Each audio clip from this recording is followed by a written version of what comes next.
طيب اركن بقى توقعاتي وطموحاتي واحلامي على جنب، لان ده مش هيحصل اعتقد بنسبه 95% من قراءتي للي الراجل لعب بيه في ماتش باتشوكا ومن فكر الراجل اللي انا شايفه.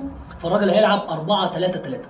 اعتقد هيبدا بالشناوي جول كيبر، ومن اليمين للشمال محمد هاني باك يمين، اثنين سرد باكات ياسر ابراهيم على الجانب اليمين ورمضان بيكهام ناحيه الشمال. باك ليفت اعتقد كوكا اللي هيبدا او كريم الدبيس، بس اعتقد كوكا. نص الملعب هيلعب بثلاث لعيبه، وهنا بقى محور الكلام. يا اما الراجل ده هيلعب بمثلث قاعدته هتبقى لقدام او راسه هتبقى لقدام، يا اما راسه هتبقى لتحت بحمدي فتحي. بس ازاي؟ حمدي فتحي هيلعب لعيب نمره 6 وقدامه على اليمين محمد علي بن رمضان وامام عاشور، او هيبتدي بتامين اكتر. راس المثلث هيبقى مقلوب، هيبقى راس المثلث امام عاشور قدام وتحت حمدي فتحي ومروان عطيه. وهيلعب بثلاثه في الهجوم. على اليمين انا مصمم انه هيبدا بطاهر محمد طاهر، وعلى الشمال محمود تريزيجيه، وخط الهجوم هيبقى وسام ابو علي.